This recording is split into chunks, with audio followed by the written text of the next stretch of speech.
What's up, guys? Welcome to a new episode of Wulf Paranormal.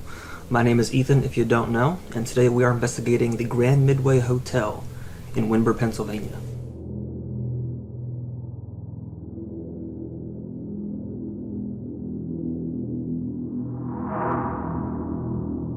This investigation is a collab project with City Paranormal and DD Paranormal Investigators. DD Paranormal is David and David, DD. They're both from Maryland, just like us, and they are awesome dudes. We had a blast with these two. Very funny guys, very charismatic, awesome, genuinely good people. They don't have a YouTube channel just yet, but I'll put their Instagram links down below in the description, so be sure to give them a follow. They are terrific dudes, and they take this stuff very seriously. So, Grand Midway Hotel.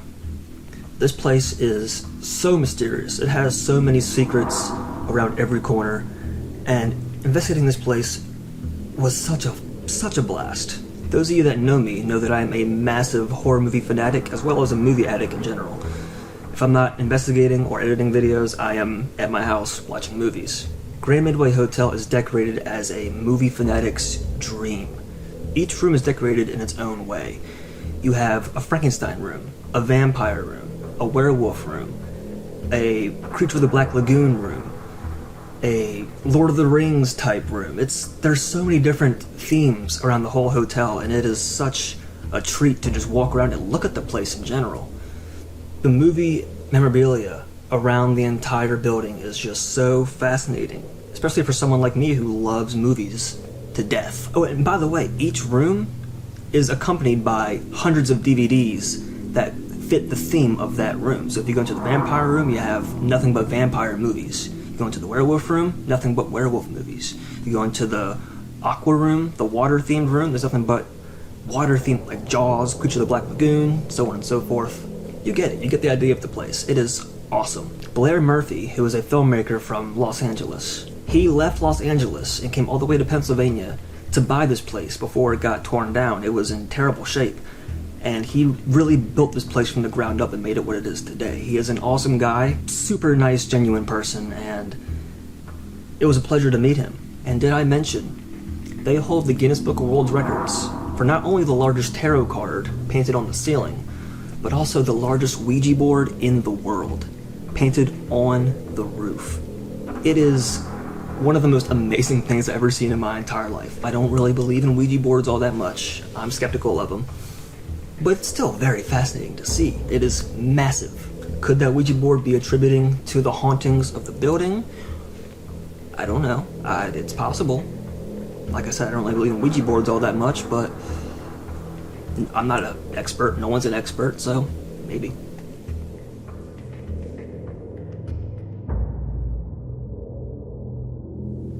So Midway Hotel throughout the years was many different things. It was built in the late 1800s, 1880s, 1890s, somewhere around there. But throughout the years, it was a funeral home, a brothel, a hotel, a fine dining. And it was so many different things throughout the years that there's just so much energy and mystery to it all. There are many stories there of numerous deaths that have taken place, whether it be murders, suicides, death cover-ups, accidental deaths, you name it, it's happened there. One story in particular was back in 1949.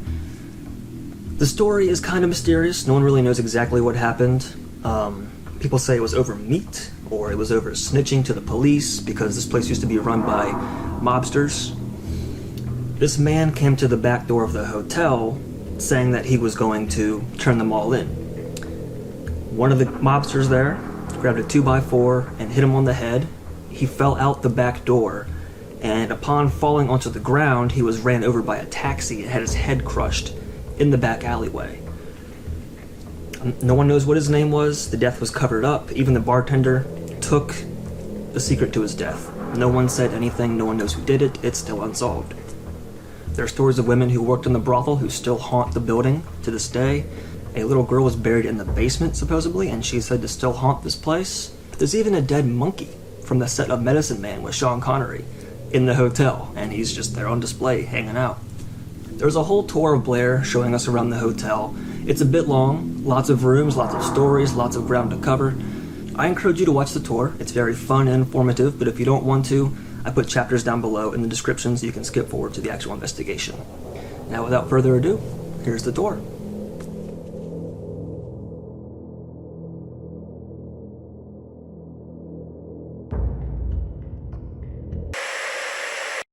People would start to, this is our budding store. I love it. Nobody in this town's going to shop in this store. it's just for guests that are staying overnight to have one more thing to kind of poke around in. Yeah. It's not really, we're not really pushing products. Or just to have like a store full of Halloween toys. So if you look up, this is she created this painting here. Her first 2 weeks here, she was 22 years old. She moved in and pounded it out in 2 weeks. Damn. She was trying to make an impression, and she did. Everyone was like, "Wow, Yeah, this is amazing. something else." Okay, so we're gonna walk one room down.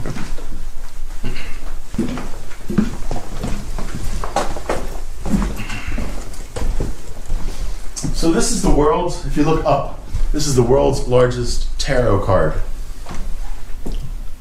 And it's hard to photograph because no matter where you're standing, it's kind of, you don't quite get the whole thing in frame. The universe.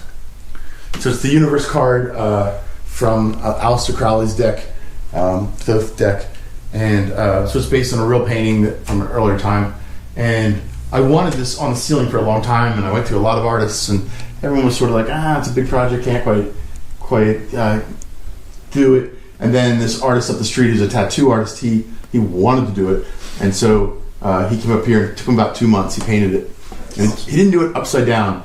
He painted it in little squares on the floor. And so the difficulty was proportion. He didn't know if the foot was going to match the shoulder. And he didn't even see the whole thing put together until he actually put it up on the ceiling. Damn. Wow. And then the Guinness Book of World Records, that was an afterthought. They made a category and gave us the World Award for it. And we got real nice feedback. People, other artist types, wrote us and said, good job championing classical artwork.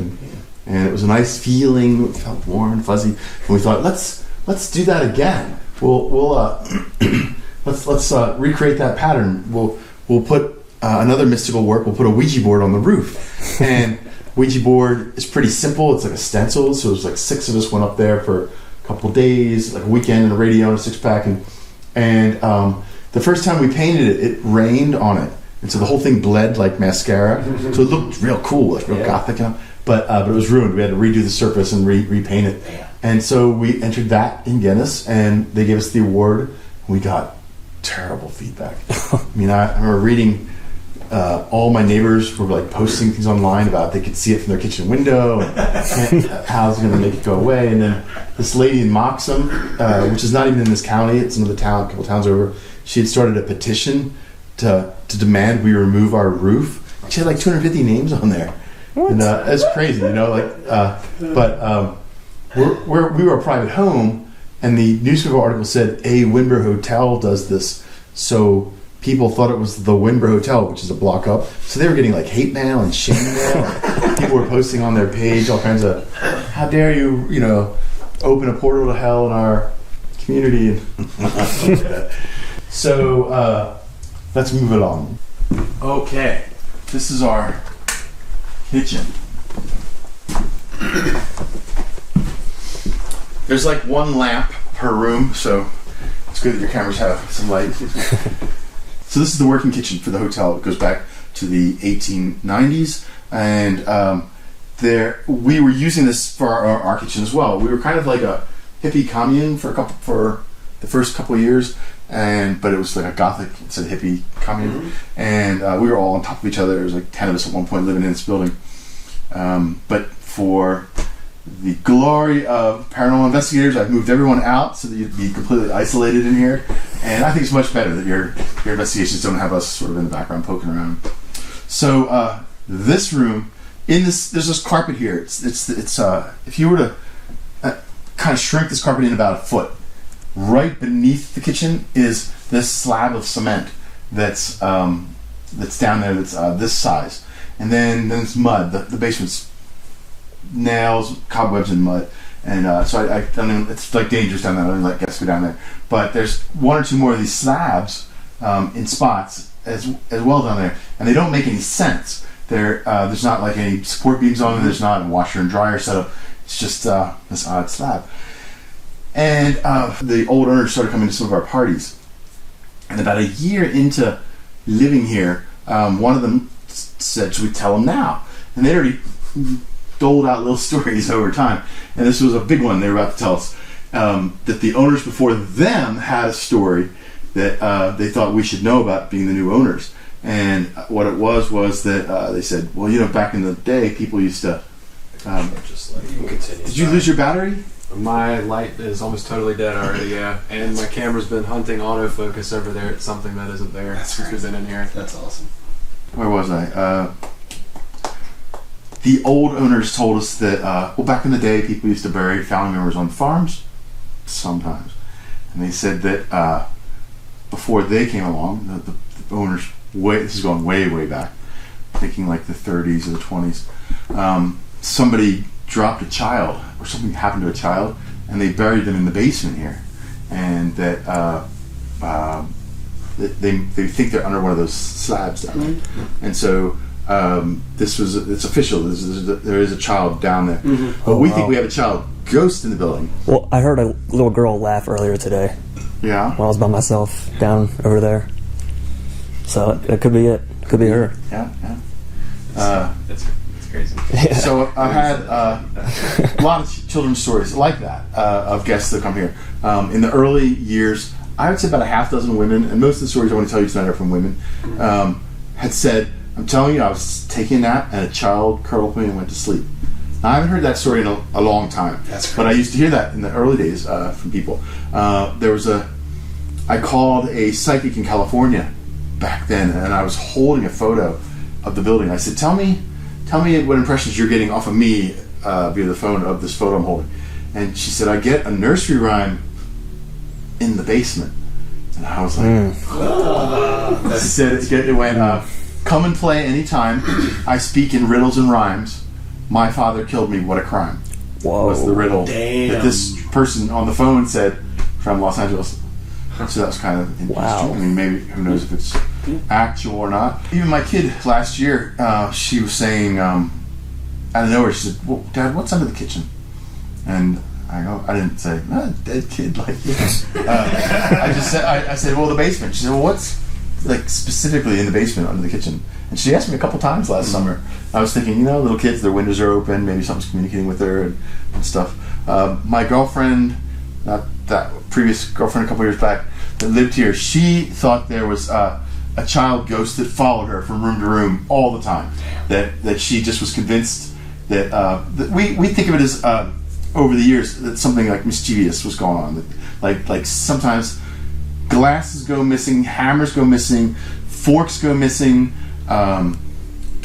keys go missing, and I must have bought 50 hammers over the years, and some days I can't find one hammer. Like, not one. I feel like a crazy person. And she would just scold the room like, okay, joke's over, and then stuff would turn back up. And she thought, we could all be delusional, but she thought like she was making it happen, giving orders to this little kid ghost who was hiding stuff. But I've heard so many children's stories. Even just last week, there was a whole group that came here, and everybody left. Either they chickened out or they got rooms elsewhere that were higher quality, I don't know, but only 2 people stayed. And these 2 women, and they were in the vampire room, and they said that at 5 in the morning, they could hear 2 little kids running up and down the hallway, and they would run right up to the door, sound like this, run right up to the door, pause, and then run away, and then come running back. And they said it was so loud, and they were terrified. Yeah. But they said it was 2 kids. They were absolutely certain they were just racing up and down the hallway. That's crazy. Chip Coffey, a guy who runs a show called Psychic Kids, he came here and he went down to the basement, and he said, oh yeah, there's absolutely a child buried down here. And then he's like, I want to be down here a little bit longer. And he came up and he said that this is his opinion as a psychic. He said, there's a second body down there that nobody knows about. He said that back in the day when this was a brothel, something went too far, and a woman got killed that wasn't supposed to, and the people here in the building freaked out, and they buried her in the basement, unrelated to this child, and there's not anybody even alive today to know that this woman's down there. Wow. So I might return to that story too as the tour goes on. We'll see. The most visual thing I've seen in this building wasn't even remotely spooky, but it was kind of over the top. Happened right here. So So it wasn't this table and chairs, but there was table and chairs here. There was a lot more. It was like 8 chairs, and there was a refrigerator here. And I was leaning up against the refrigerator eating with my girlfriend. And we happened to be looking in this direction as we were talking, and the chair that was here while we were standing here shot at us, paused, and did a sharp L shape. And we both were like, oh my gosh, nobody touched it. There's not a cat in the room or anything like that. And so that was the most over-the-top visual thing I've seen living here in 20 years. And it wasn't not even spooky related, just sort of strange chair. So these floors are painted like a bookshelf. You'll see what I mean when you guys head up first, and I'll follow you up.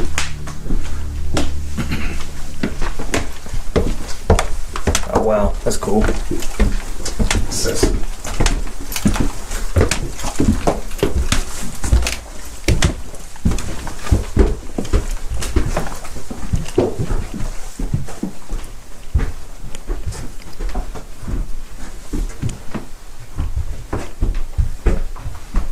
So first thing I should say is I've never been hunting in my entire life. I haven't. When I first moved here, I took out an ad to widows. And I said, I know you have that deer head in the garage you can't throw away. I'll give it a good home, and boom! Holy Philip, I got more deer heads than they're piled up. That's amazing. So that's where all these heads came from. This one's an odd one. It's like a doorbell or something. So, That scared me. This is another item that someone gave us in the area, and there's it's a local to this county story called "The Lost Children of the Alleghenies." And in the woods, pretty close to here, there's this big plaque in the woods where these 2 little kids went missing, and they were gone for a couple of days, and the whole county. This was way back, and the county was in an uproar. They didn't know if they should blame the parents. The parents were upset too, and then this guy had a dream where he was like, I know where they're going to be found. They're going to be frozen by the creek near a log and a dead deer and blah blah blah. And they did. They found the kids dead, and he became like the hero and solved the problem. But I think he was the murderer. Yeah, and just like got away with it. So my ex and I, actually the woman who you saw here, she and I went to all these. Every story that I'm going to tell you, and then some. And instead of doing graveyard etchings, we gathered up some dirt from each of the graves. Nice. We didn't dig or anything like that, but we brought back like leaves from each of these graves. And so these jars are all over the building. I had this thought, I'm going to have like a wine cellar of cemetery dirt. And it was this like grand vision for a little bit. And so we were going to like Ohio and New York and all like stories that have nothing to do with this building. Just any intriguing story. And it got weird. We got there's a whole room. I saw it up there. I love it. And I thought, well, people will think I do stuff with it, and even though I don't, but they'll think, see, he's lying right now. And so I thought it'll add like an intrigue that they'll like project themselves on the more of like the secret necromancy that goes on here. Here, turn around. Have you seen this yet? This. Oh yeah. Oh no, I haven't. No. Oh man! Wow. Now you know about that. Okay, so there's a magician's room back here, and this guy named Mark the magician lives. That's he doesn't really live here, but he's set up as his bedroom, and there's like a woman floating on the ceiling and all that, and so you can go in there later if you want, or you can creep him out. He won't know about it, and you can spring it on him later. Yeah. Oh yeah. He's walking in this way. Magic Mark. That's amazing. This is that's our werewolf room. So every room has a theme. And I didn't realize I was buying a sex bed when I bought that. Like if you lay on it, it has moon mirrors and all that. Yeah. But the mattress is so cozy. It's like the coziest bed in the building. Yeah, that's nice. The werewolf room. And every room has a collection of movies to match the theme. And I'm pretty proud of these collections. I think I searched far and wide to track down some of these DVDs. It's not so easy to get DVDs anymore. Scooby-Doo, too. Scooby-Doo and the Reluctant Werewolf. So you met Eddie Munster? Eddie Munster comes here about 5 times a year. Are you serious? Yeah. So awesome. He's a great fit, too. That guy. He's a super cool guy. His name is Butch Patrick. He's a very cool guy. Okay, so back when it was an insane party house, rooms like this turned up. This is called the monkey room because there's a dead monkey in it. Come on in, I'll show you. Where'd you get the monkey? Welcome to my room. I'm glad you asked. Yeah, 3. I thought there were Wow. 4. Okay. So, this monkey came from California. Just before I left, I was at a prop house, and they were clearing some things out, and they threw this away. And I was like, I'll take it. So, this monkey came from the movie Medicine Man, starring Sean Connery. Sean Connery's in the jungle working on the antidote, and the monkey was a co-act. He was a dead monkey, but he's in the. And so you could have worse co-actors than Sir Sean Connery, Right. So he's famous. yeah, so I put him in the car seat. The two of us drove across the country together. I walked into this room. I put him in a little armchair. And he's been sitting here for 20 years, 22 years now. Sitting right in this spot. And the room just sort of formed itself. We decided we'd leave one room not the same. So you can see this was like the condition the building was in. These layers of wallpaper, you picture you've got like 1910, 1920, 1930, 1940, 50, 60, 70, just layer on top of layer of history in this place. And so we just left this one room as is. A woman who works for the police who trains cadaver dogs, the dogs that look for human remains, she knocked on the door and said, hey, I'm training this dog. She was from Delaware. She said, would you like me to walk my dog through your building? And so I said, yeah, that sounds great. So these dogs are trained to not recognize taxidermy, but they will find a drop of blood from someone shaving from 50 years ago. So she walked it all through the building, all the rooms, and when it came into this room, the dog went up to this wall and did the symbol for human remains. So we broke open the wall. That's where these boards are. That's where we broke open the wall. And I was right next to her. She reached in and she pulled her hand out, and it looked like nickels and dimes that had been painted white. To me, that's what it appeared to be. They're just like little bone chips. But she was like, "These are human bone chips in your wall." It wasn't like a whole skeleton or anything, but there was just like a little pile in between the walls. Crazy. That's weird. Bone pieces. So the following week, she called me from Delaware. She was training a class, and there were nine dogs and 9 trainers, and they wanted to come up. So they brought them all up, and they let them in the building one at a time. And all 9 dogs went up to this wall and said, "Human remains." This wall, human remains. So I don't know anything about why we have human remain chips in our wall there, but That's strange. The brothel. yeah. Okay, so we're going to go into a room now called the Canopy Room, and the Canopy Room is our creepiest room. It gets the most attention for paranormal activity, and so let's head on in. Okay, so this room. One of the first things I noticed is a temperature drop in this room. I think it's cooler than every other room in the building. I feel it generally on my shoulders and the backs of my arms. I think I feel it right now. I could be delusional, I don't know. But when we first moved here, this was an empty room, and nobody liked this room. Everyone was like, nobody wanted it. So this just sat like an empty room with the door closed. And slowly we started bringing things into this room. But investigations, generally, people end up in a chair here with like cat balls over this doll and talking to this room. But I have to put the context out there that this doll, which spits out evidence, that mirror and that nun statue have nothing to do with this building. They came from other locations. But those are the 3, besides the room itself, those are the 3 items that seem to generate activity for investigators. This doll came from a family in Pittsburgh. They wanted to get rid of it. They were freaked out by it in their home. They gave it to us. I don't know anything about it beyond that. And it's getting a little, someone must have done something with these feathers. I don't know what. This doll seems to show movement. People put those cat dolls on it and the balls, and it lights up all the time. The room, EVPs come out of this room left and right. People think they see faces in that mirror. And they take photographs, and there's been photographs people have given me where it looks like there's faces photoshopped into the mirror. And I don't know. There was a creepy girl who gave us that mirror. She's just creepy herself. So I don't know what the deal is with that mirror. And the nun statue came from a salvage house. I don't even know what church it came out of. So that nun turns up in people's dreams. So lots of people have said to me like that nun was in my dream. And even my buddy who lives blocks away one night was like, that damn nun was in my dream. I'm not even in the hotel. So one night, a year or so ago, I was still living here. I was up the hall and I heard we had 3 guys, one from each. They were all from a different team, and there's 3 different teams who were here, but it was just 3 men. And I heard them cheering down the hall. And I came down the hall. I said, "What'd you get?" And they said, "We got 3 quotes here. My name is Ruth. I'm the woman that was strangled in this room, and I'm the woman buried in the basement." Oh, wow. I never connected the basement to this room before in all the years I've been here. I don't even know if a woman is buried in the basement or if a woman got strangled in this room. But as I was saying earlier, it feels like this year the hotel itself is sewing up all these loose ends. And even if they're not actual, it feels like it's fleshing out its mythology, right? For some reason this year in particular. Right.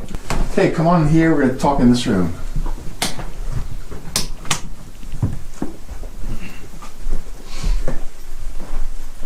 So we were getting a lot of gamers who came here, and I thought we need like a Lord of the Rings, Game of Thrones, Yeah. King Arthur kind of room. And so thus this, and it's been popular. It's not very. So it's only been around a year or so.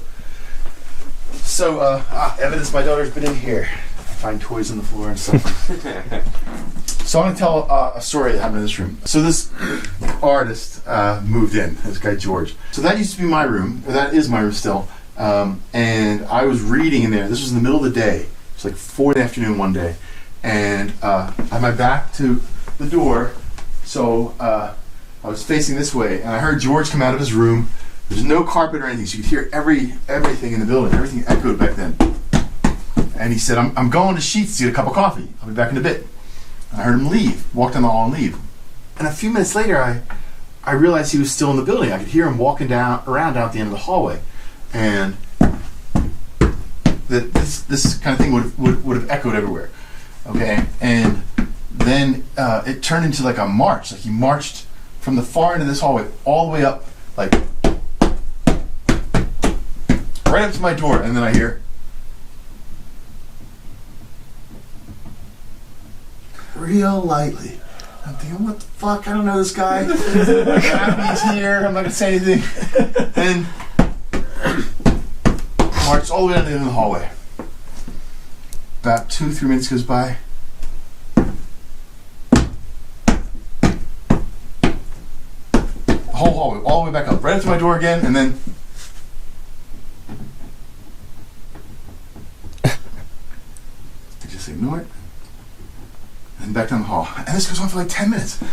Up, down the hall, a little bit of touching my door. Up, down the hall, a little bit of touching my door. And then the front door opened and George came in. Oh, I've been wow. alone the whole time, listening to what? Oof. But it was so distinct. It was footprints and a finger scratching on my door. So creepy. So that's our halls. We think we have a butler ghost, is what we think. And there's been so many guests that have come here that in the early days there was like 5 sightings where someone saw, when we were living here, like we saw a stranger at the end of the hall step in a room. We ran down the hall. There's nobody in the room. That sort of thing went on. And then since then, over the years, different guests, psychics say like, oh, the second I walk in the door, there's this guy, he's dressed like a dandy. That's the phrase I've heard a couple times over the years. Who's right in my face, like to help me out, but he's also a little bit weird. And so we think we have this butler ghost guy. Then we had this team come out of Pittsburgh one night, and their evidence was so phenomenal, I thought that I was being set up, actually. That they turned, out of their speakers you could hear a real gruff man in the hallway and a little kid. And they were trying to talk to the little kid, and the little kid would say like, he won't let me talk to you. And you'd hear this man like, no, like blocking it. And I was frozen the whole time listening to it. For one, it didn't quite match my impression of what I thought. He was not as mean-ish. Right. I thought he was more like just weird. This guy seemed meaner, and but I since became friends with the guys, and I don't think they were setting me up. But we think we have a butler ghost in the halls and a child ghost from the basement that's upstairs throughout the building as well. Not necessarily locked to any one location, but they seem pretty consistent. Okay, we're gonna go up the steps of another flight. I'm gonna talk about this photograph. We found this photograph in the building. Oh, did you lose your stuff now? No, I couldn't see the picture with the flash on. So, this photo was a small photo. I ended up blowing it up into a poster. This was with a lot of other old photos too, so it didn't stand out in any way. It just was like with a stack of other photos related to the building. And one day, about a year into living here, these 2 women from the Serwinski family in town visited us, and they said our great Aunt Martha got killed there at the hotel, and the whole community witnessed it. And we were like, you have the story. We've been hearing about this for a year and don't have a single detail. And they were like, they had lots of details, so it was wonderful. Then we finally got the story. that her name was Martha Serwinski. She was 19 years old. This is her hair. She was beautiful. That on the 4th of July, 1911. So then I ran out, I went to those machines at the library, and I got the old article, and what it says is there were 10,000 people in the park right out front here for the 4th of July, which is more than double the population of Wimber today, watching fireworks. And we had those porches, remember, on the upstairs? So Martha was on one of these upstairs porches watching the festival down below.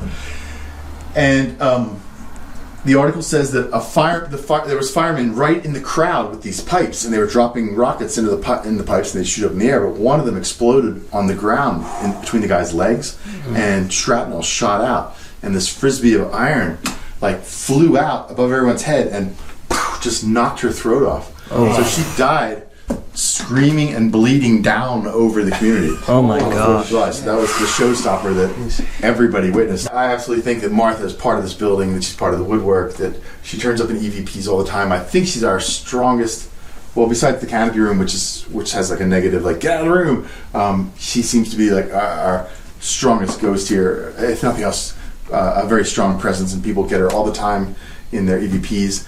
So, and people have Martha dreams. I had a Martha dream once too, which was really cool. It was like stepping into silent movies. It was all that like flickery stuff from like the 1910, 1920, that era. And so some stories about Martha. Her family said there was something controversial about her, so she was not buried with the rest of the family in the center of town. She's buried alone on the other side of town. That's because she worked here when it was a brothel. One time there was a group of investigators, just like you guys, walking around going, Martha, Martha, you there? You know you're dead? Martha, you around? You know the way they get. And they heard creaks over here, like the wood was like, and everybody froze. And the one guy had a thermal camera, and he just took a picture. And this is the carpet right there with different temperature footprints in the carpet. So that's what was on there. I called, I used to take these photos with me in my car. Like I called that lady in California about the building and got the nursery rhyme. So I had this in my car, and I ran into a psychic from England in Connecticut one time. And I said, tell me about this photo. Tell me something about it. And she said, something like a hot knife cut her throat. And I was like, that's pretty good. You're like really in the arena. And then she said, and whoever caught her robbed her, stole her necklace. And so here she has this very prominent pearl necklace. I don't know if that's true, but her first guess was pretty close, so maybe that happened. I called a lady in San Francisco who works for the police once, and all I said was, she didn't have the photo. All I said was, I'm thinking about M for Martha. Tell me about M. And this woman instantly went into the first person and said, before we go any further, I have to tell you I did not experience the horrific death you all think I did. Now, of all the things that this woman could have said to me on the phone, that was like, I was pretty blown away. And I thought, well, that's pretty phenomenal that you would say that. Yeah. So then she said, I was knocked out of my body so fast that I watched it from 6 feet away the way the rest of you did, as opposed to experiencing it in my body. Wow. And so, I don't know if that's true either, but interesting. I mean, she could have said a million things and talks about some horrific deaths, so that was kind of interesting. So Martha is not associated with this wall. This is just where these things are hanging. But I think people get her in all kinds of rooms in the building and turns up in a lot. And is this the side of the building that would have had? That's one on the side of the building, yeah. I don't know if this was second or third floor. There were some women here at one point that did an investigation. They were mostly psychics, and they were like, Martha's saying she was like the hottest woman here and had every man under her thumb and blah, blah, blah. And so there was this whole like bragging, in control of so many men thing that one group had. Another group told me Martha says she hates the doors in the ceiling, just hates them. And oh wow, I didn't even notice that. Put doors in the ceiling. I love the doors in the ceiling. Now I was thinking of the Winchester house when I did that, and like doors to nowhere and stuff. And it hadn't occurred to me like, well, they did it to confuse ghosts. Maybe it does bother ghosts. I don't know. Yeah. And so I was being more decorative when I was thinking about it. Those rods that move back and forth. So I never used them in the earlier years, and someone brought one around about 2-3 years ago, and they worked really well with Martha.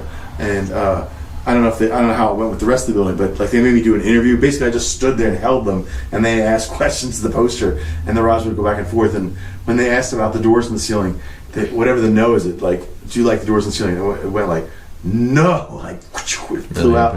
So there's some of them around the building. I think some people stole some of them, but there's a parrot. No, that's not. Well, there were a few of them around the building. So if you find one, I would say give it a shot, because it seemed to work real well with it. The rooms around here, the themes have nothing to do with the building. I just loved all the Universal Monsters themes, and so that's why I have like a vampire room, a Frankenstein room, a mummy room, and all that. But that's got nothing to do with Wimber or the building itself. And then the Beatnik Suite, which nobody rents because they don't know what Beatniks are. So you guys know about the coffins in the back room here, right? Yeah. Okay. I got 2 more stories for you. We're gonna go down to the end of the hallway at a room called it used to be called the Demon Room. Oh, Demon Room. So about 2 or 3 years into living here, I needed to start generating some other kind of income for the building. I started letting college kids from the local university move in here. And instantly I became that guy, like, get off the roof and stop smoking pot in public. And I was thinking, how did I end up in this? I didn't move here from cool California to be like this old guy yelling at younger people.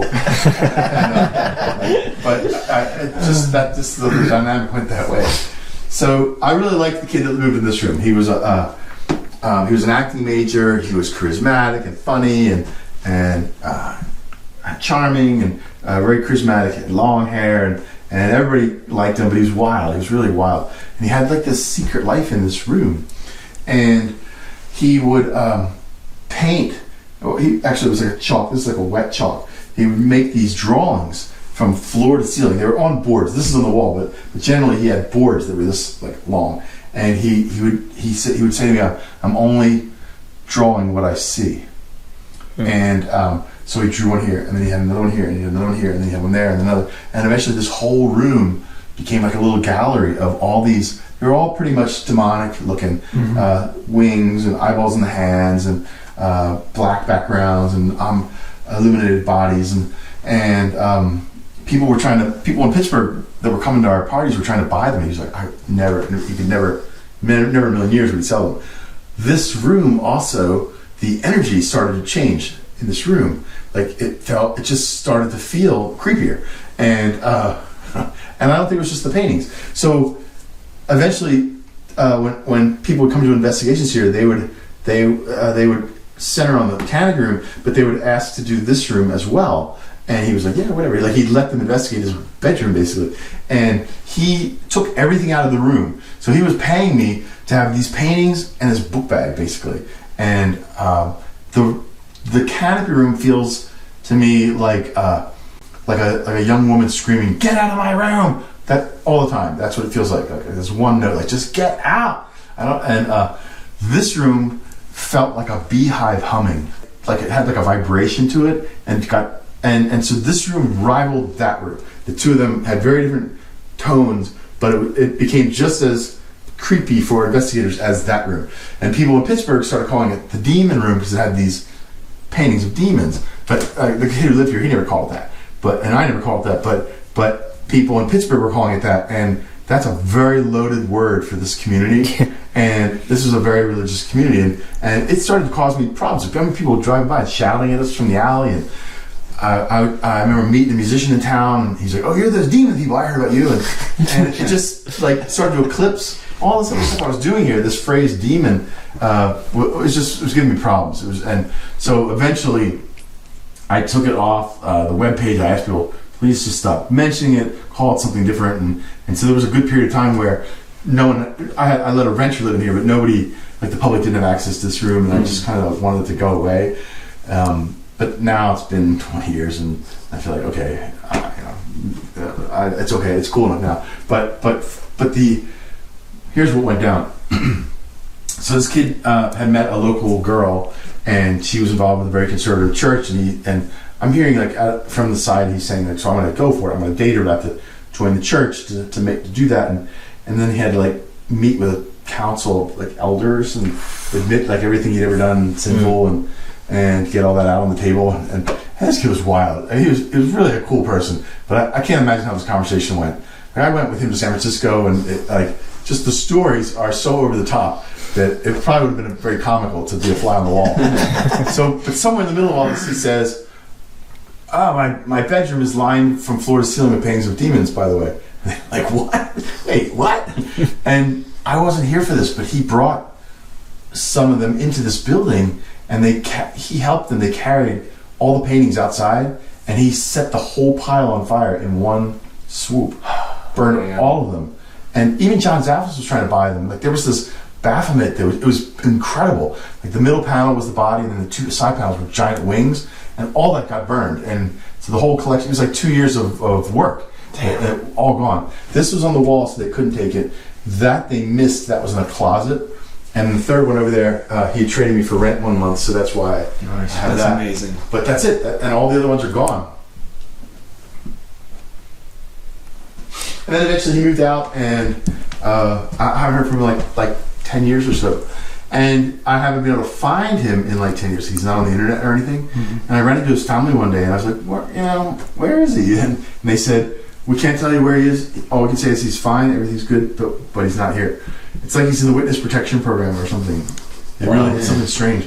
So there was a group out of New York that came here, Long Island, I believe they were, and they did it's like a half-an-hour documentary online. It's on YouTube now, and it climaxes in this room, and they're getting like demonic, threatening EVPs and all that, and they were completely freaked out when I came home. Like, I found him out front, and the one guy, like he was like screaming, and they were really freaked out. And I thought, are they faking this for the documentary? Are they? But years later, even they've never said like, yeah, we faked all that. But like, it was really like an over the top investigation. It seems very creepy even when I watch it. It's like, I don't really think I have demons down the hall, but the room was really creepy back at that time period. It's not now. All the energy's changed, but at one time it was really creepy. I remember when there was nobody in the building. I brought it was this exact typewriter. So I remember all these keys being these keys that are different colors. I got this at a yard sale. I put it in this room. I went downstairs. I came back up a little later, and all these keys were up as if something like pressed them all down. But I was the only person in the building. That's the funny. Why I look back and I think, did that really happen? Did I really go through that? I don't even know that I did. But now in retrospect, it just feels like so over the top. I almost feel like we were all delusional. So the energy started to change in this room and come back down a little bit, and now it's just like a normal room. Nothing about it at all, except just some of the paintings are still here. Years later, I'm in Starbucks one day, and I meet this complete stranger, this random lady who's like, I just want to enjoy my coffee, and I was thinking, and then she said, I can hold antiques and sometimes read impressions off of them. And suddenly I was like, oh, that's fascinating. Talk to me. So she's talking to me, and she's telling me about like antique hunting and how she can like get impressions off of old antiques, and I thought, and I liked hearing this story, and then she said, I can walk through old buildings sometimes and get impressions too. And I said, I have this old building nearby. Why don't you follow me right now? I didn't want her to go home and look the place up. So she followed me to the building, and she comes in the door, and she went from room to room and talked about the place. And she was super entertaining. Like, it was such a great find. So she walked in the room, and she was the building. She's like, ugh, prostitutes, there's like icky sex energy everywhere. And she just kind of like went from there, and from room to room she would tell these old stories. But sometimes I thought, you're talking about my buddy Steve, or you're talking about this incident here, and it was really entertaining. It was really great. And this was the last room. So she reminded me a little bit of Lucille Ball. Okay, it was real fun. Fun. She gets to this room and she goes, oh, no.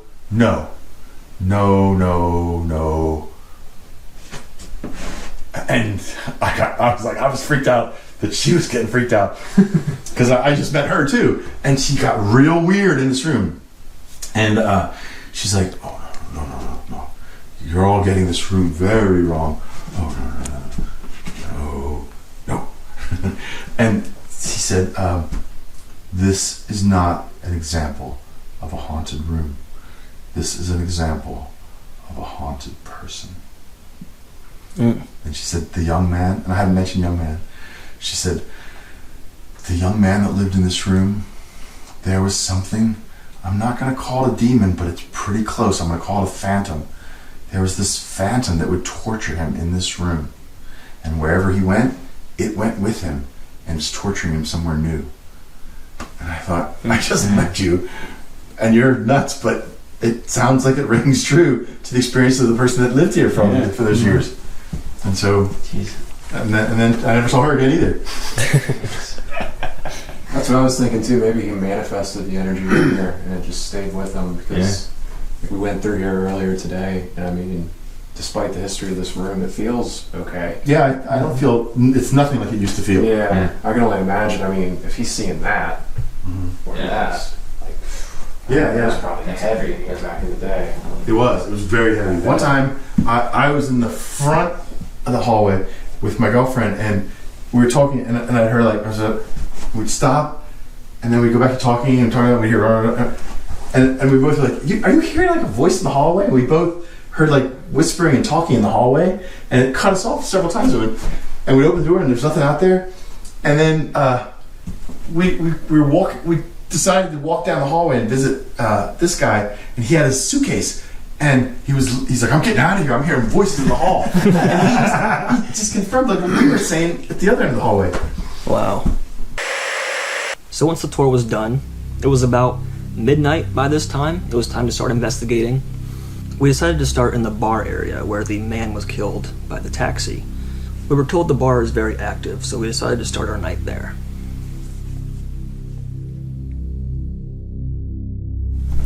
My name's David. My name's Ethan. I'm David as well. And I'm Mike. Thank you for sharing your space.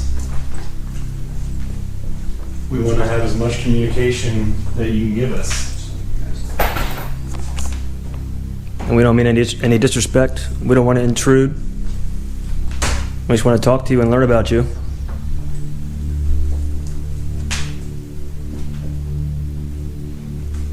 Anybody at all. You used to drink at this bar?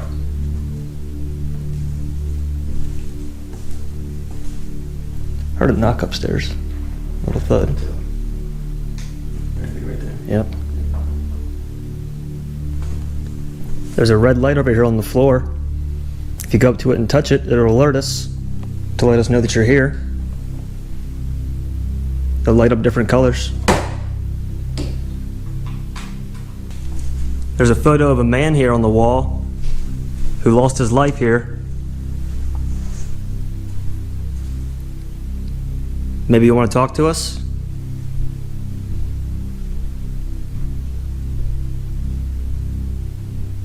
We just want to hear your story.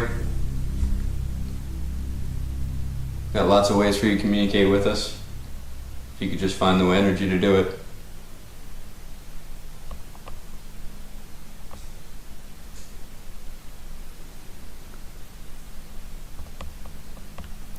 Can you do that again, if that was you?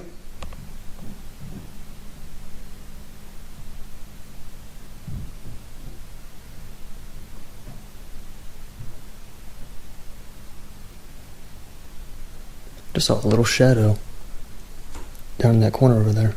That's where I was seeing the shadow at earlier. Like knee height. Yeah, it was small. Yeah. Don't be shy, come on out. Is there a little girl with this? Brought some toys for you to play with. They're set up all throughout the room.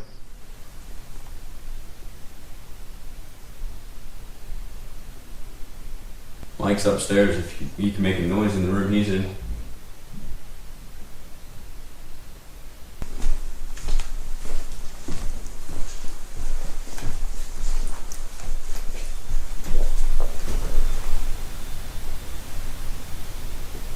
Rem Pod's going on. That's the one upstairs.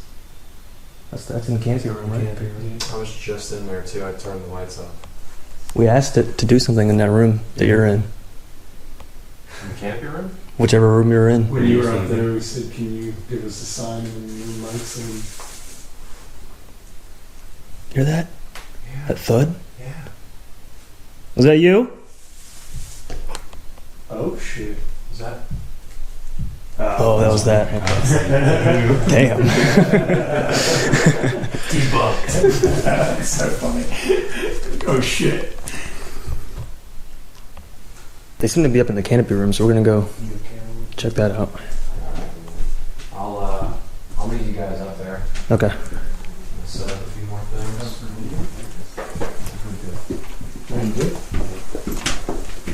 Okay, we're coming upstairs.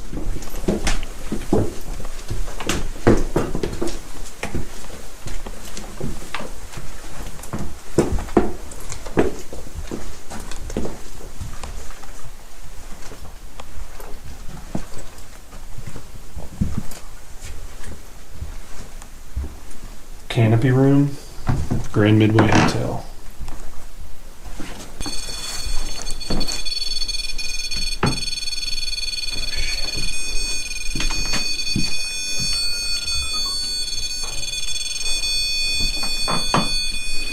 Somebody there?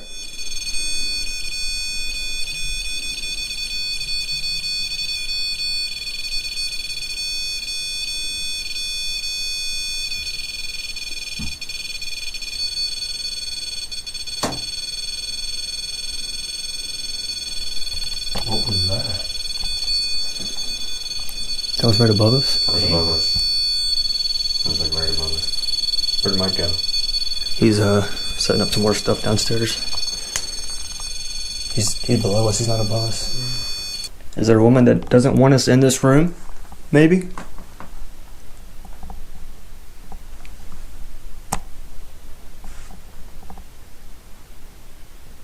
If you don't want us here, you gotta give us a sign or a noise or something to let us know.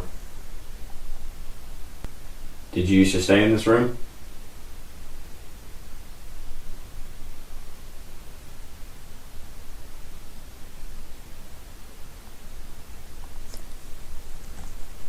Do you not like this room?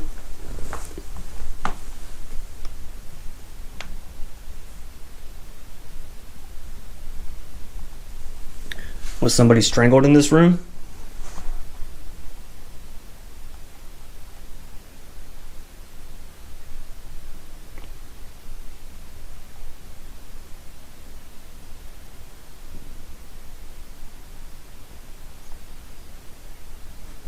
Give us a sign you're here. Oh.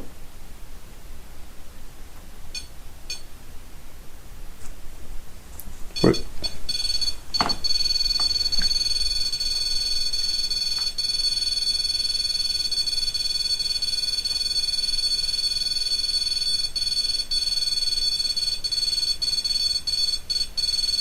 Are you standing? Are you standing in the doorway? Can you make all the lights light up? Come a little bit closer to it. Make the purple one light up too.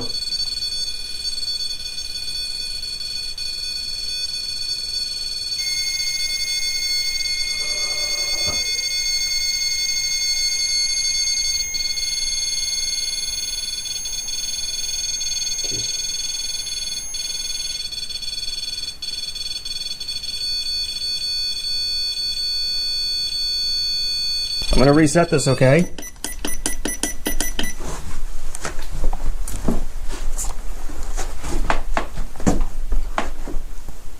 Come make this one on the bed light up too. To prove that it's actually you.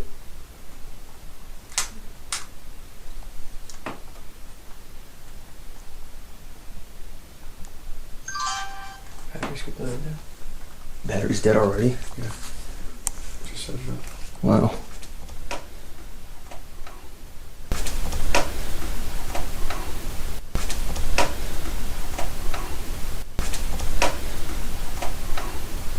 Did you drain his battery?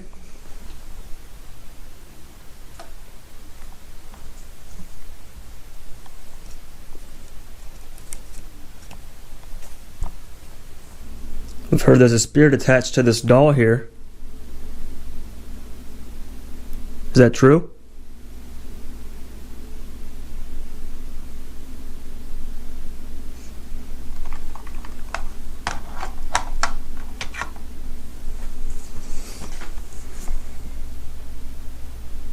Looks so creepy sitting there holding that thing. She's part of the team now. Yep. Official ghost hunter.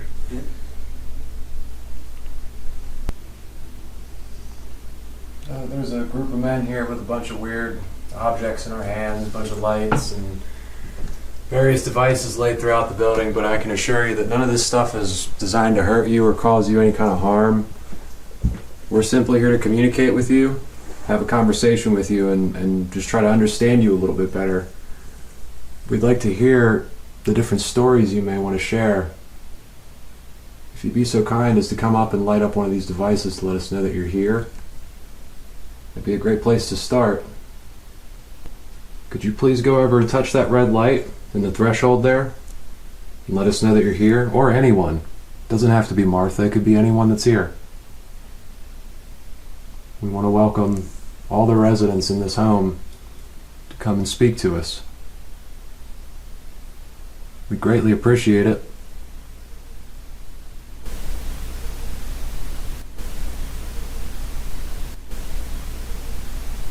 What was that? You hear that? Did you guys hear that? Mm-hmm. Yeah. That Sounds was like it's from in here. fucking weird. What was that? Sound like a woman or a girl. woman or a girl or a child. Yeah, that sounded crazy.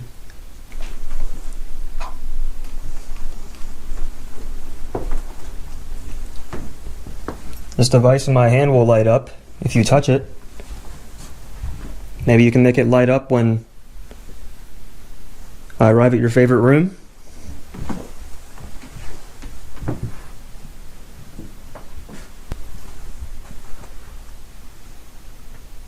It's colder in here. Mm-hmm. Is that in the hall? Yeah.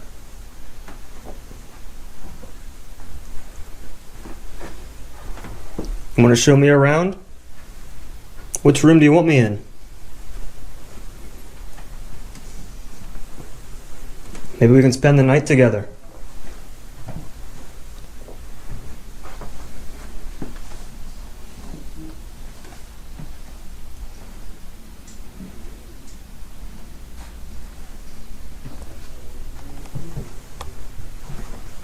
There's 4 floors here, including the basement. Maybe we all could take a floor at some point and Yeah. see if we hit any hot spots. Yeah, I'm cool with that. I'm not taking a basement. Koozie. He's got a basement. Nose goes.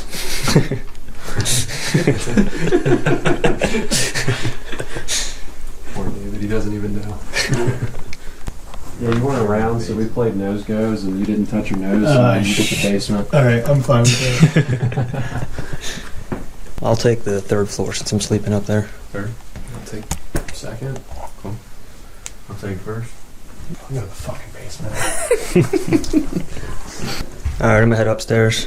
Alright.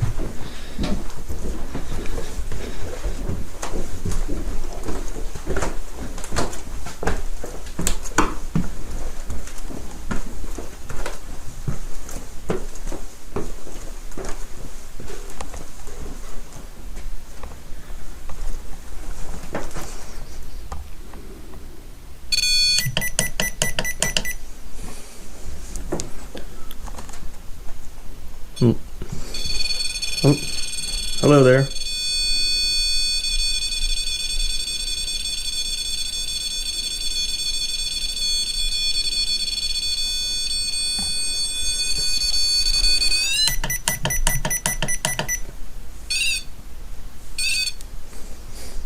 Martha, was that you?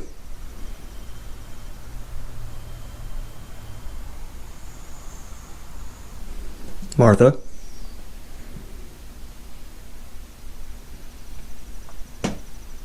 If there's anything you want to say to me, you may do so. That's why I'm here. I'm here to talk to you.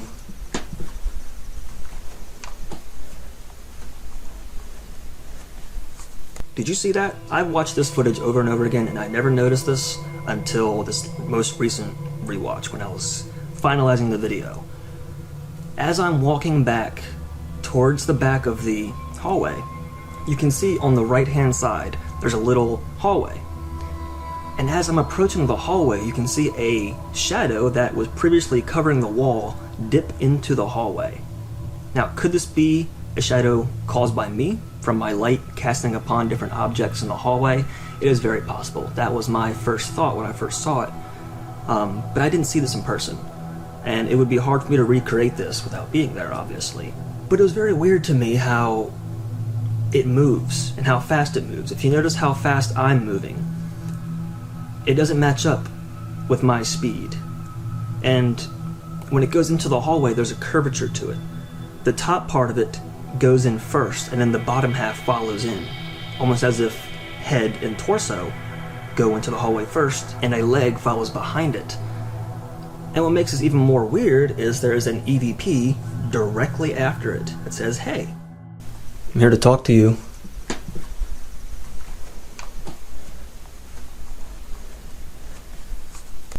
I'm here to talk to you.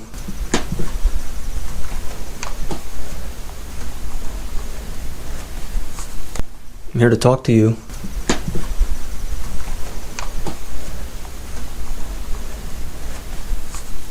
I'm here to talk to you.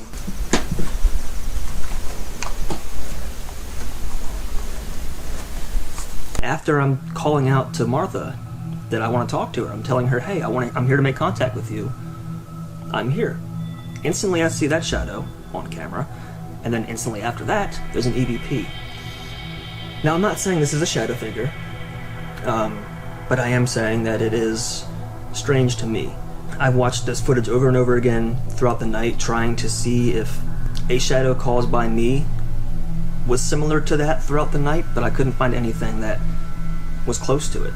And when you slow it down and put on a black and white filter over it, it really brings it out a lot more. Again, I'm not saying this is indeed a shadow figure, but I haven't seen anything like this before. What do you guys think? Do you think that it was a shadow caused by me and my lights, perhaps? Which is probably what it was. Or do you think it could be something paranormal? The timeline of events that occurred is very strange. I call out to Martha, that shadow appears, and then there's a EVP right after that. So, what do you guys think? Let me know down below. I'm here to talk to you.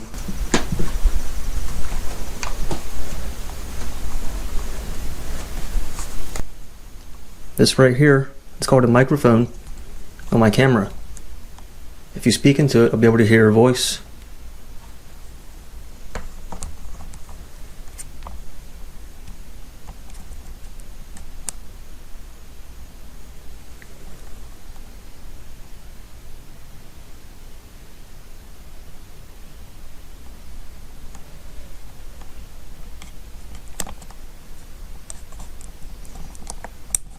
Where'd you go, Martha?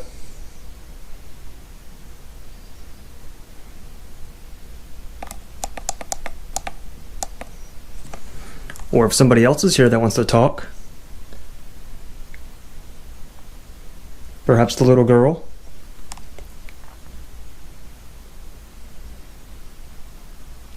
Is there a little girl here?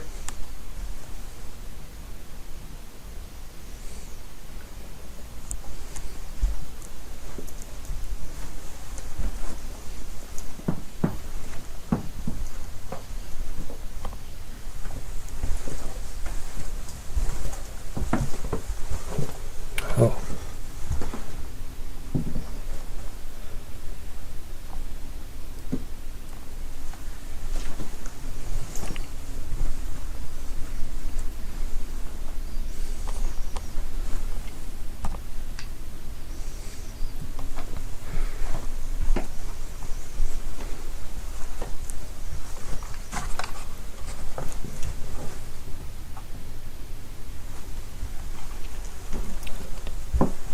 I mean no disrespect by coming here and talking to you.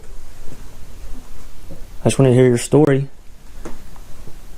and learn how it is you still exist. How is it possible? There's a lot of people in this world that don't believe it's possible that you can still exist after death. Could you do something to prove to all those people that you do in fact still exist, please? I'm sleeping up here with you tonight. I'll be in the vampire room.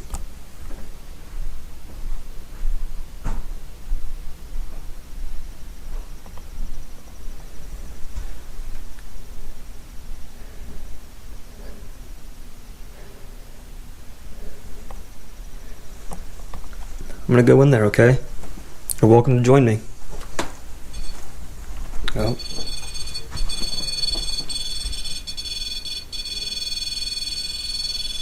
Who was that?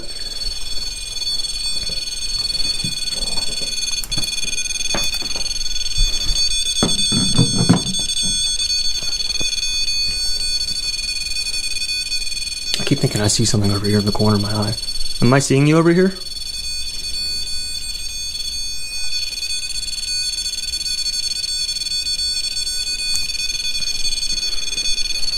Here, I know you like this. And I appreciate you playing with it that much. But it's hard for me to talk to you when I don't have a chance to ask you questions.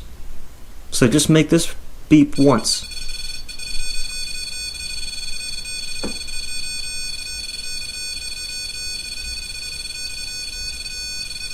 Being a little stubborn?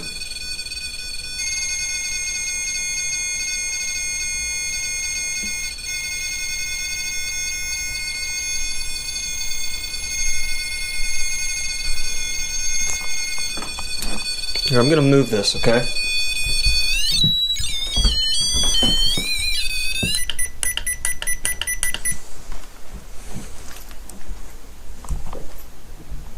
If you're still here, make that go off like you just were. It's on the floor this time. Awesome, thank you.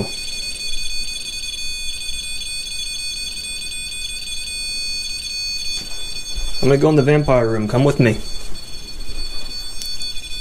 Ooh, so just touch my arm. Did you just touch my arm?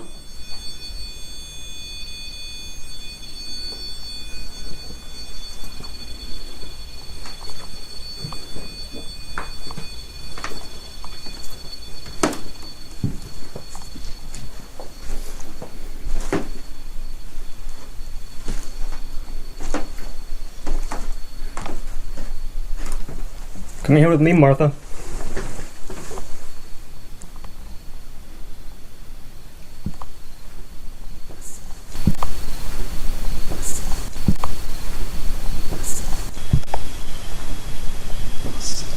Come sit on the bed with me.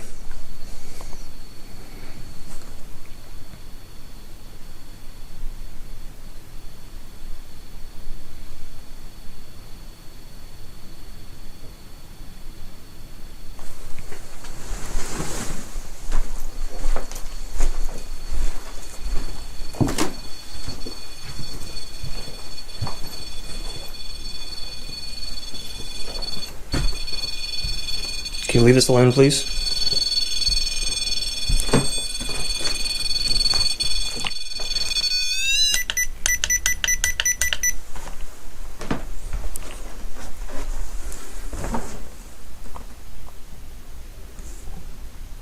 Now again, if you're still here, make that beep again.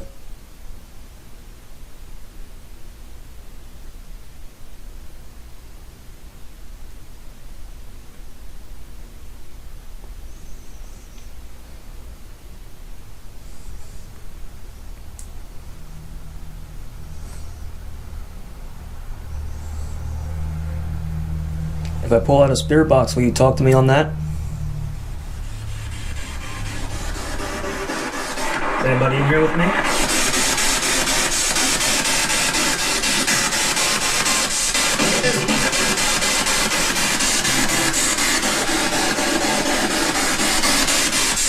What's her name?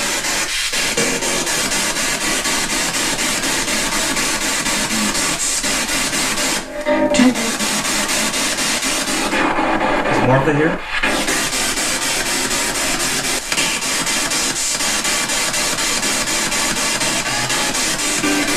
Hello?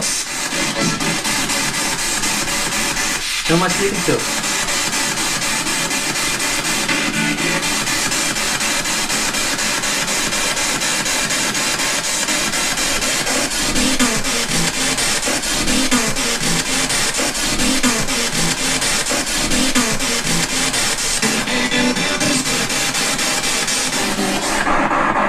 Who's the little girl buried in the basement?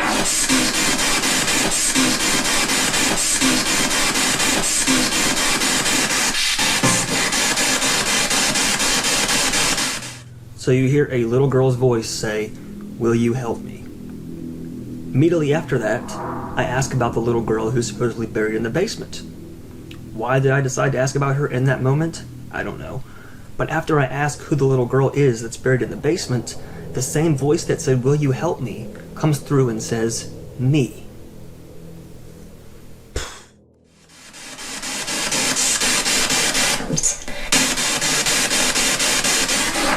Is there a little girl in the basement?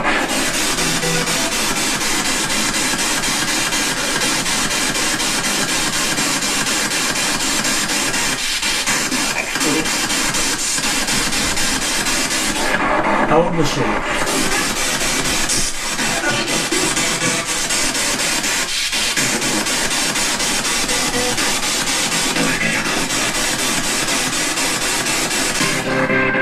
Is there another woman in the basement as well, buried? How did she die?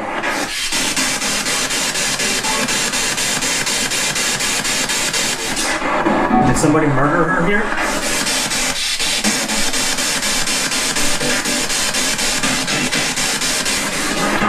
I heard there's a rude butler here. Is he here with me right now?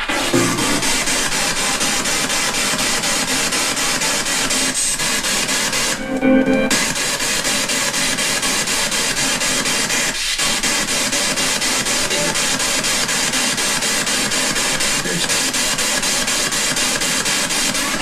you just call me a bitch?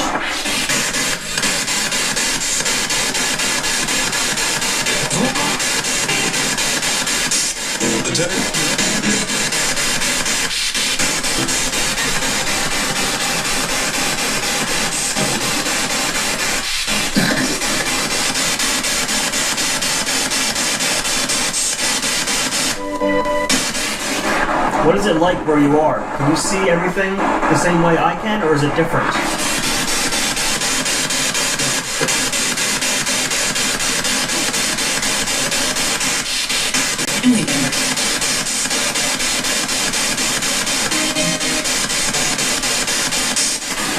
Again, I don't mean to be disrespectful to you at all. I just want to learn about you.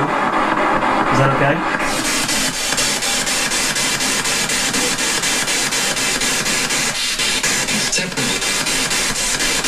Separately. Yeah, we're all separate right now. You like that better?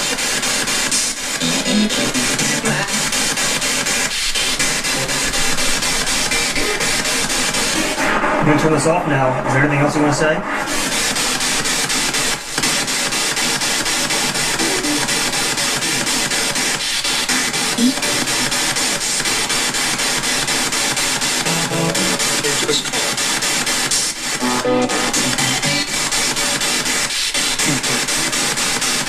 Alright, I'll talk to you some other way, okay? Thank you.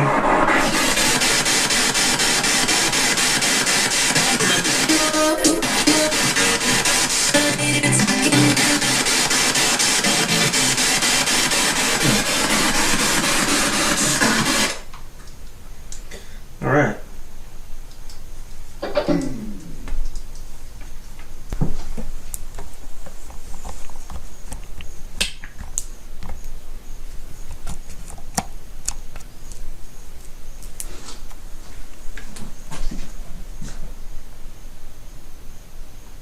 Pretty sure I heard the spirit box say there's a skull. And there's a skull right there. Huh.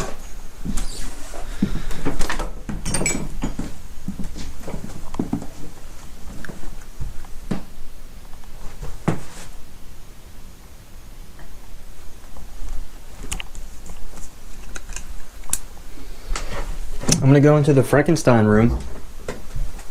Do You're welcome to follow me into there.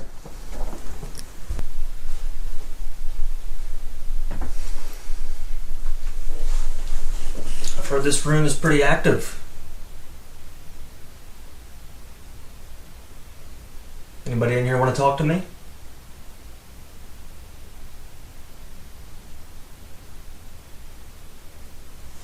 I'm gonna turn this device here back on.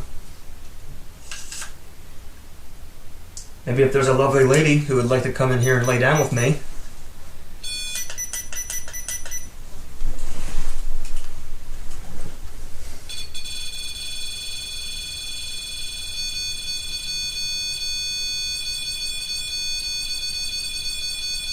All right. What's her name?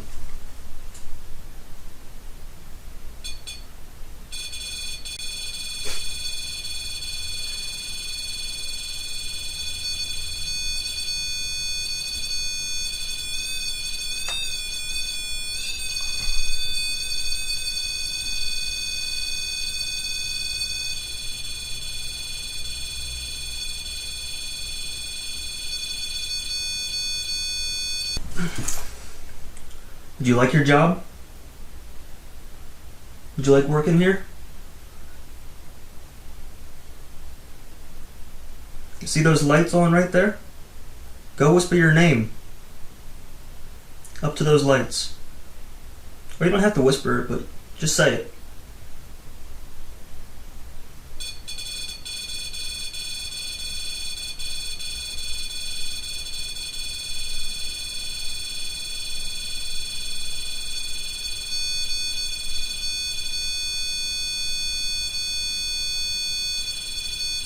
You pointing over here? Is that where you are?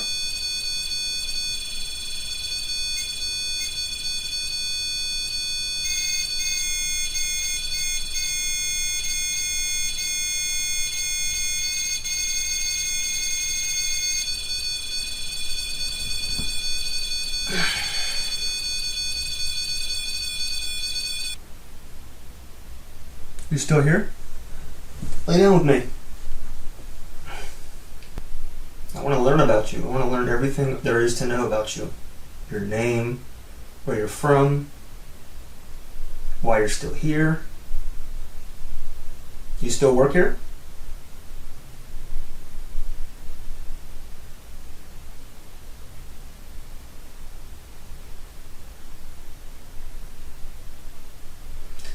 Damn. I guess you left me, y'all. Alright, well. Maybe we could make this beep just one more time. As a way of saying goodbye. I appreciate your time.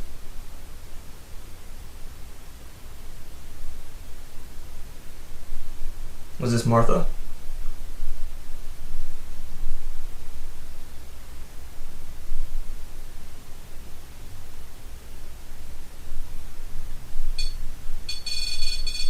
Martha?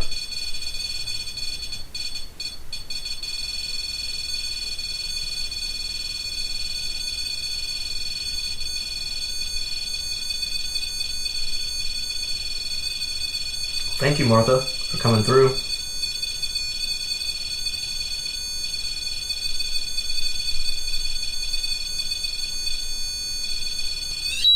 All right. Well, thank you for your time.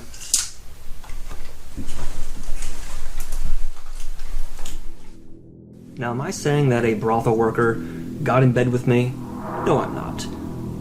But it is a little strange when I insinuated that I wanted them to, and then the Rem Pod goes off like that. And while this Rem Pod was going off, I thought, this could be a low battery situation that is causing this Rem Pod to act this way. But when the battery's low, it's only a green light that flashes, and it's in a random pattern. It's never the same pattern. So, what do you guys think? Ooga booga. You get anything? Yeah? Yeah, was that your Rem Pod going off? Yeah. Dude, I'm not getting anything. Really? Nothing. I haven't gotten one hit on anything. The most I got was my K2, but I'm pretty sure that's just like the wiring setting it off. because it's so sensitive to the rook. But We should try an Estes. I'm down.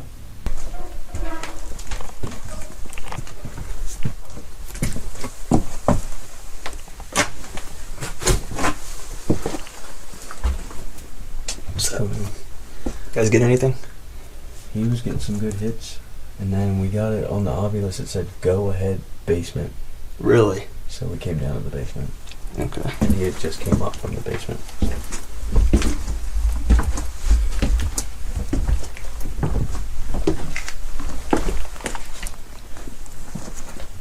So where's the concrete slabs at? So this is the one, There's one. and then I'm assuming he's talking. That's that one that is on there. Oh, okay. And then I'm assuming he's talking about the other thing is the, I mean, the, yeah, but that's all, what the fuck is it? All brick. So this is supposedly where little girl's buried? Yeah. And I was in the other room getting some nice hits on here after I was down here for a little bit, and then I went back up because I heard noises on the stage. I think we're going to try and do an Estes upstairs. Oh, hell yeah.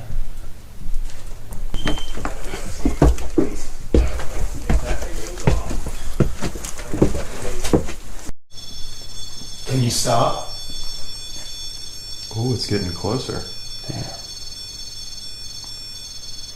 You're doing great. Can you get a little bit closer to it? Make the blue light up?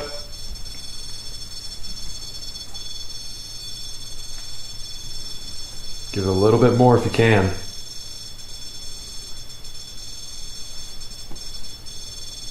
You're doing a good job. Whoa, did y'all hear that? I just heard like a child whimper behind us.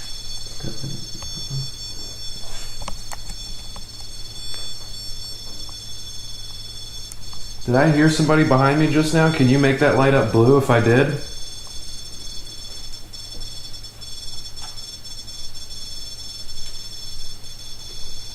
That's the same thing mine was doing, so maybe it's legit. Maybe it's draining the power. Oh yeah, that too, maybe. Maybe the battery's dying and draining the power in that. Maybe, yeah. Let's see, I'll put mine next to it too.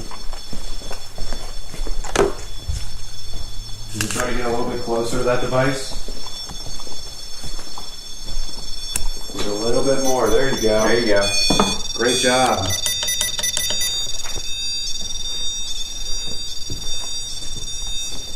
Can you make both of them light up?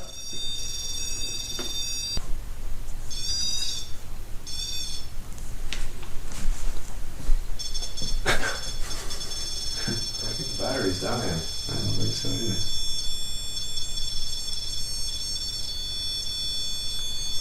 Can you make both of them light up, please? Both devices? Both red lights?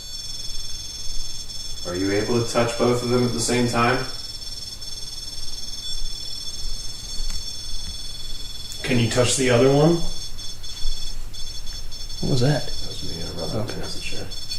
Oh, wow. Whoa. That was great. Can you do that again, please? Is this the child? Make that one there on the left light up if it is. You're doing a great job. That thing's going wild. Yeah, man. And the fact that the other one did light up kind of proves that it's not the battery doing that. Yeah. Whoa, see? Oh, Wow. wow. Wow, dude. That's amazing. Thank you so much. Thank you. So it's not the battery.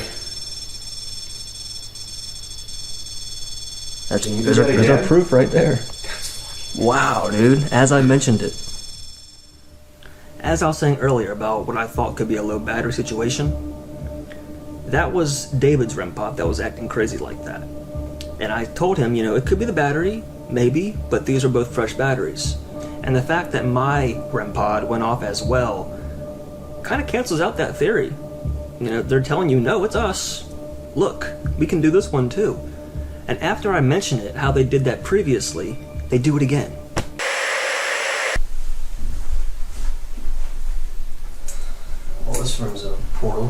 mirrors facing each other. A lot of them. Oh, everywhere. The whole fucking room. Oh yeah. Feel odd in here. Alright, whenever you fellas are ready. Alrighty.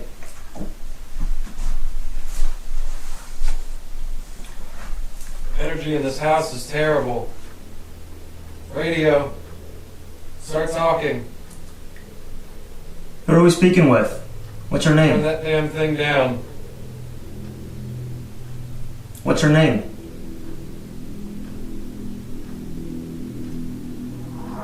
Say something. You're in my room. Did you pass away in that room? I don't like these people. You can hear us. Friendly or not. Hold. This kid. Get him out. Who are we speaking with? We just want to talk to you for a little bit. What's your name? Closet. Closet. The closet? Portal in that closet. Oh, that's just Pray. that just is a gag. Oh wow. Gag. Were you gagged in that room? Answer me. Can you tell us your name?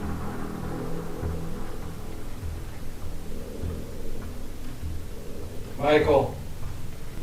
Michael? Top of the stairs.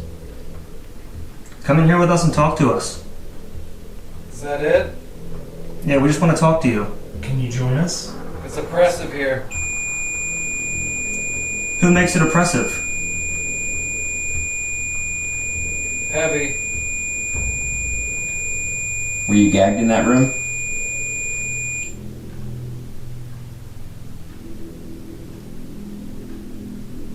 Who gagged you?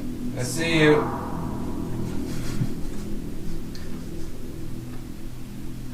I can sense you. Did they bury you in the basement? It makes me hate. We only want to be here to help.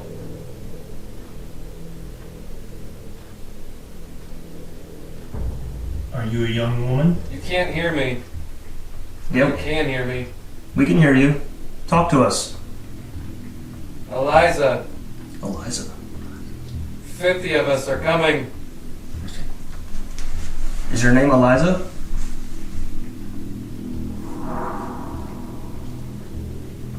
Up there. We're gonna spend the Home. we're gonna spend the night here tonight. Is that okay with you? Suspicious. Are we bothering you while we're here? Only low store? Whatever that means.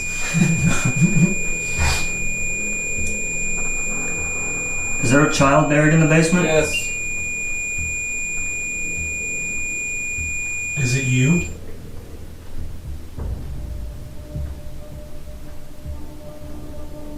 I wonder if they can see me. We can't. If you want to show us, Yeah, if you want to. Silver hand. Silver hand. Get out of this room.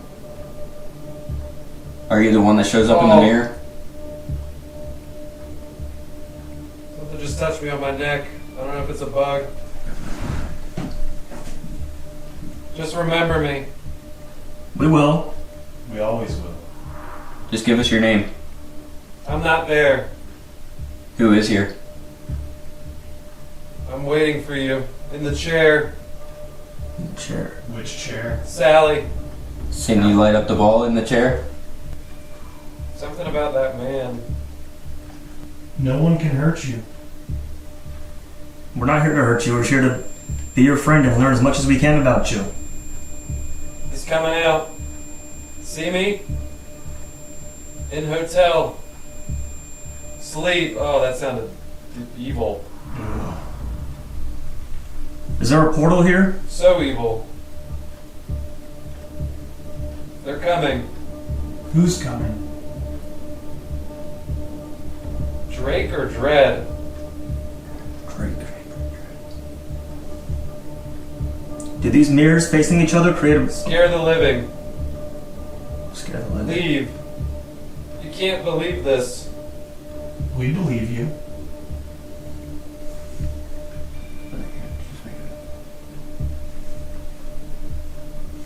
Can you give us your name?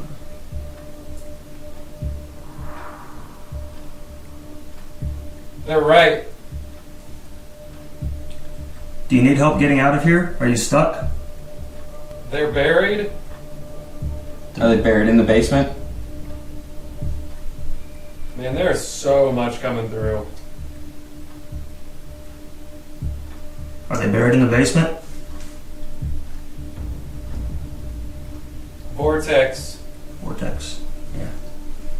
Is this place a vortex?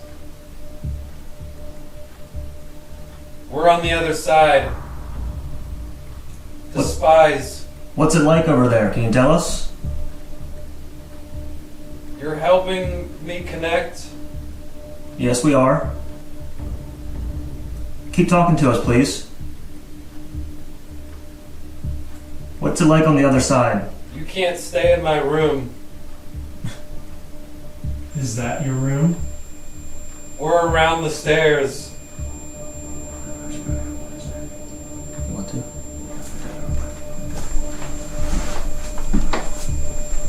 Who's in there by the stairs?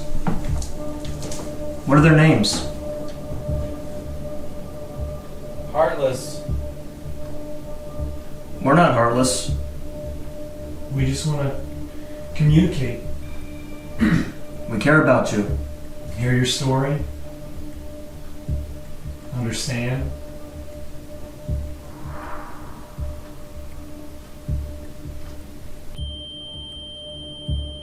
You gotta listen. We're trying to listen. Can you tell us what it's like when you die? I see more. You see more of what? What's it like on the other side?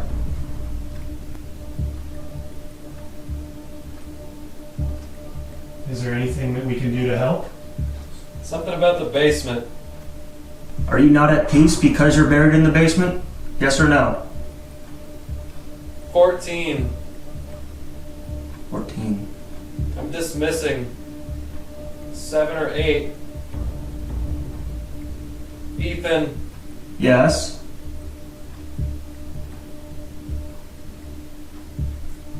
What do you want to tell me? Do you know our names? Sometimes you just have to pretend we are here. We know you're here. Yeah, we're not There's a pretending. medium here. Are you near the stairs? I see. Can you show us you? Heard portal several times. 7. We're home. Is this your Maybe home? the stairs. Kill them. Oh. They're dead. Even if there isn't something. 3 men. That's us. Who are you?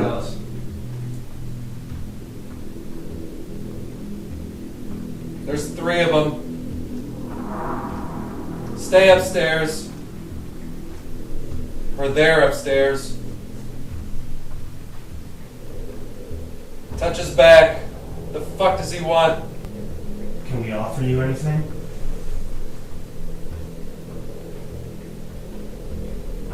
Who wants to go?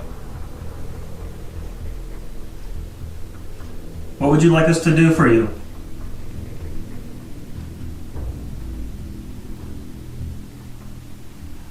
He's hearing you. I like this. Yeah, it's pretty cool. Yeah, it's pretty cool. Yeah, it's pretty cool. Yeah, it's pretty cool. What do you want to say to us? I see what you. What's up, dude? I said 4. For what? He's here. He's coming up. Who is the butler? You have to listen to this session. Priest. Does it feel good? 4.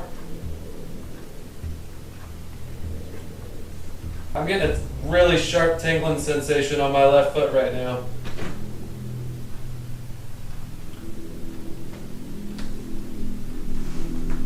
Do you like touching his feet? Time to see. Are there any prostitutes here? Dead. Prostitutes in the bed. Will you sleep with us tonight?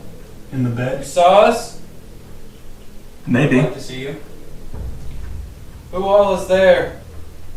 I'm David. I'm John. I'm David. I'm Ethan. And that's Mike in the room right there. Ethan. Yes? What do you want to say to me? You should stand up. Okay, I'll stand up. Michael there? Yeah, Michael's in the He room right wants now. to reach out to you. Does Michael want us to touch him? They're scared. We're not scared. I said stay out. Are you scared? His neck. Coming now. Stairs. I'm jaded. Didn't someone get touched on the neck? You want to go? I can't believe this. Are there any brothel workers here? That's awesome. Do you want us to pay you? Are you at the top of the stairs? You Again? can hear us. I can feel you. Sky. His victim. The art. The art is a victim? The artist in the demon room was a victim. 7. 7 what? Whoa. 7 what? Alright, I'm done. Holy fuck. I'm ready to go to bed after that one. I feel drunk. Anything match up? Some things. Was it mostly just me saying what I heard? Yeah. Kind of want to swap for like 5 minutes. Go for it, man. Do your thing.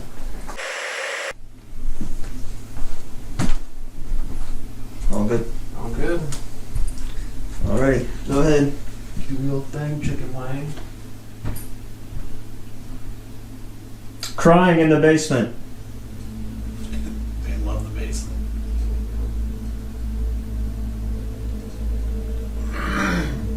Are you stuck in the basement? Go in the basement. What's down there? Hi. Little girl's voice. 13. Is that how old you were?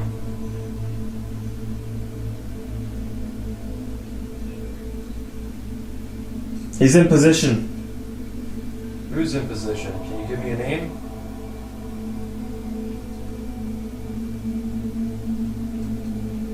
Are we speaking to the same person as earlier?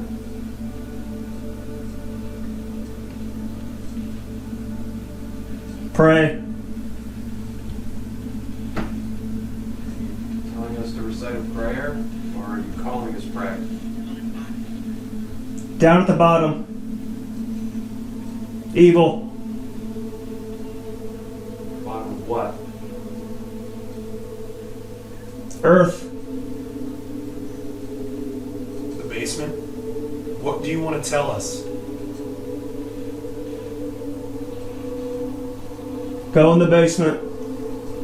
What's down there? Why do you want us to go down there so bad? We were already there and nothing happened. We didn't really get Demons. Are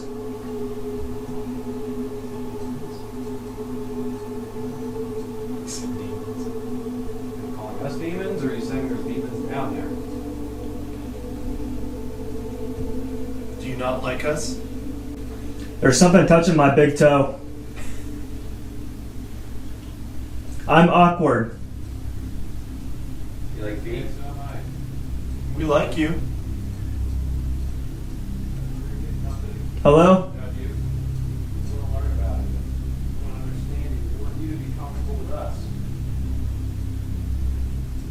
Does it bother you when people come here and try and talk to you? Talking. Yes, talking. Do you not like to talk? Can you give us your name? Move back. Police. Do you want us to call the police?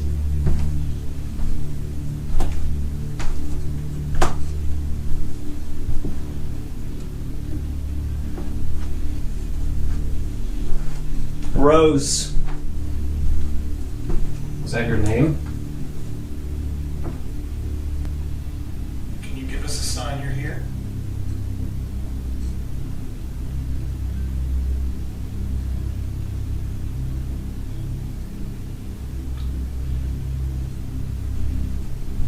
Ethan.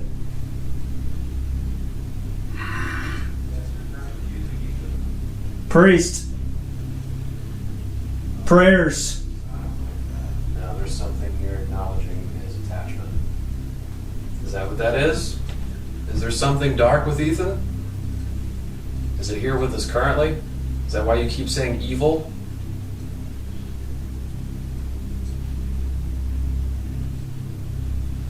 Cut. Say cut. Yeah.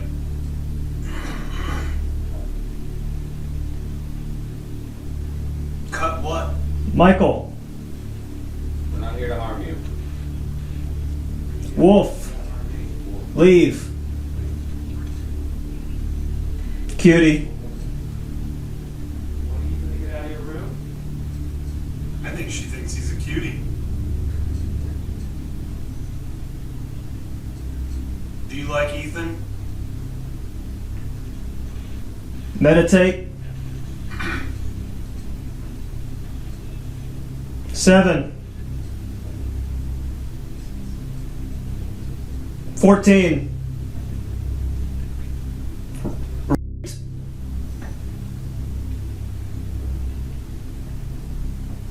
Christine. Did you work in the brothel?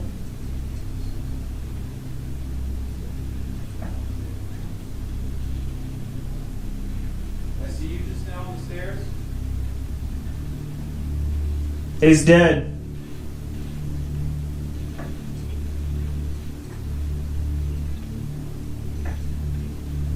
Tell us your name. Yes. Yes, please tell us your name.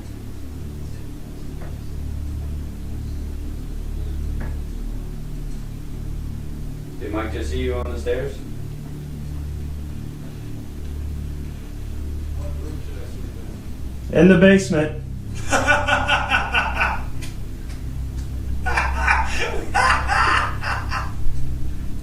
Buried. How many people are buried in the basement?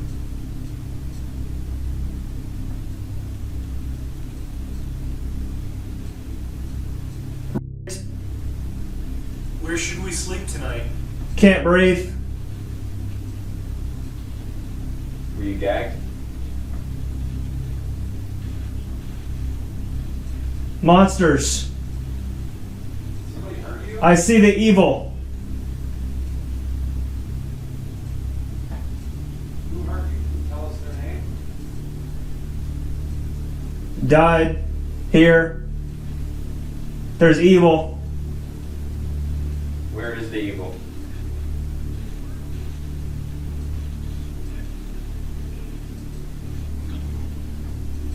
Money.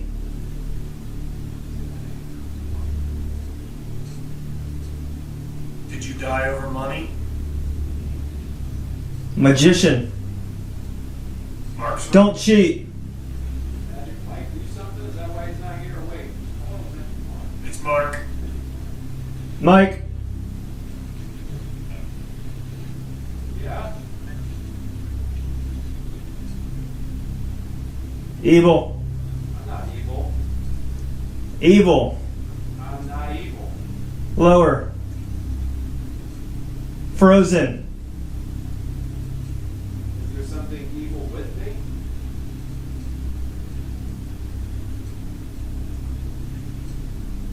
Demon.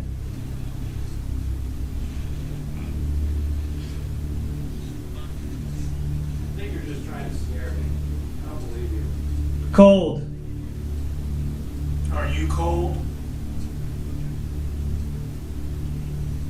Is it cold where you're at? Ethan. Refresh. Someone's touching my foot. Touching Ethan. What's your name? We're interesting. There you are. That's why we're trying to talk to you. It's working. Good. Keep talking to us. Spirits, life, 7. Why 7? You're currently talking to us? There's something upstairs.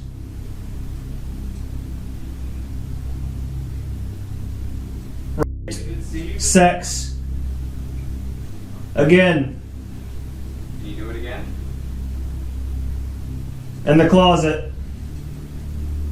Is there a portal in the closet? Is that how you can come in and out of here? You like it. I do. I want to learn more about it. I hung. Husband. Is this the girl who committed suicide? Hang yourself because of your husband? The journal. Documented before you ultimately took your own life?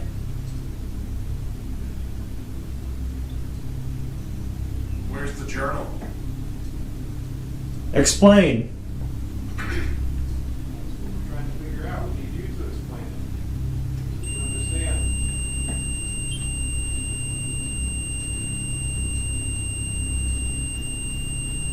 Care to elaborate?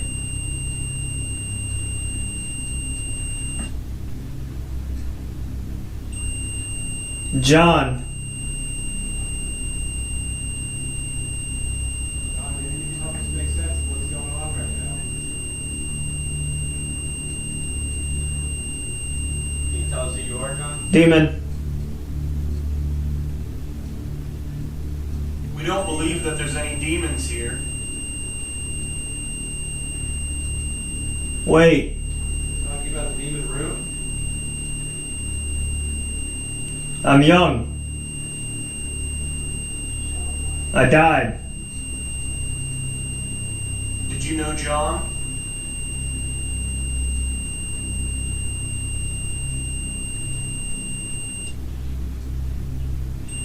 Gangster. Were you murdered by the gangsters? Anything else you'd like to I'm afraid. before we get out? Cute. Weak. Why are you afraid?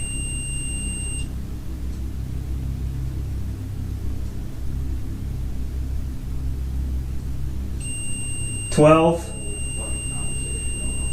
He doesn't look that bad.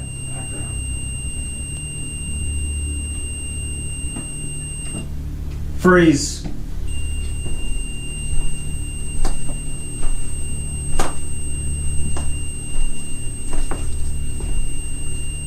Oh shit. Damn. You scared me, bro. I know. I was getting, yeah.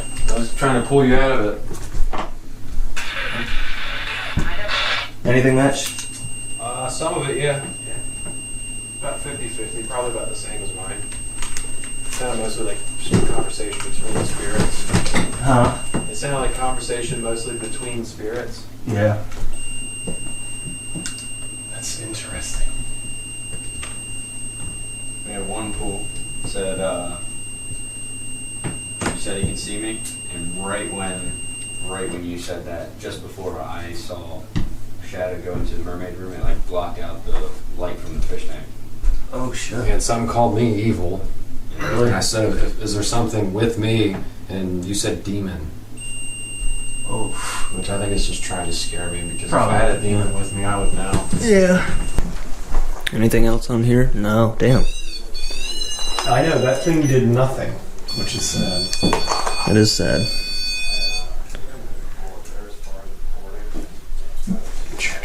Thank you, sir. Steamy.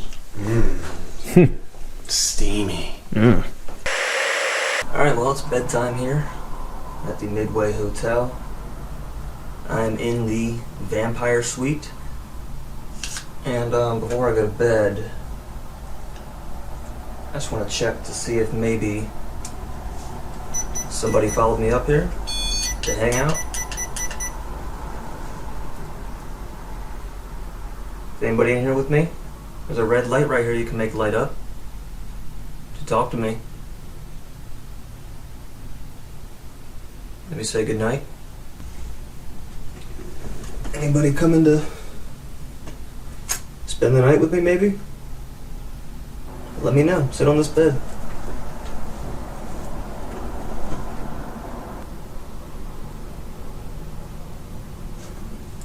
Well, I guess not.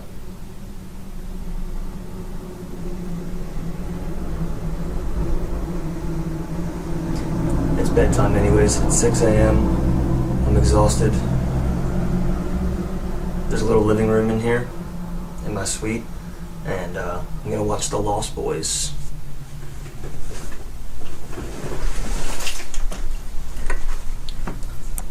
Give you a little tour of my suite real quick.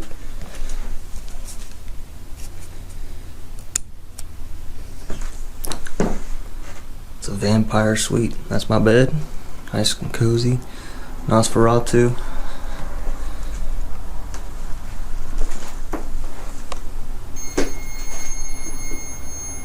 Hello? Yeah, he's got movies for days. I'm going to watch The Lost Boys and kick back. Thank you all for watching this investigation. This place is awesome. If you ever get a chance to come out to the Grand Midway Hotel, by all means, do it. Blair, the guy who owns the place, is awesome. Very accommodating. Each room is decked out. And I'm in the vampire suite. Mike is in the werewolf suite. I don't know why I'm not in the werewolf suite, but this room appealed to me. And if you know my fear of bats,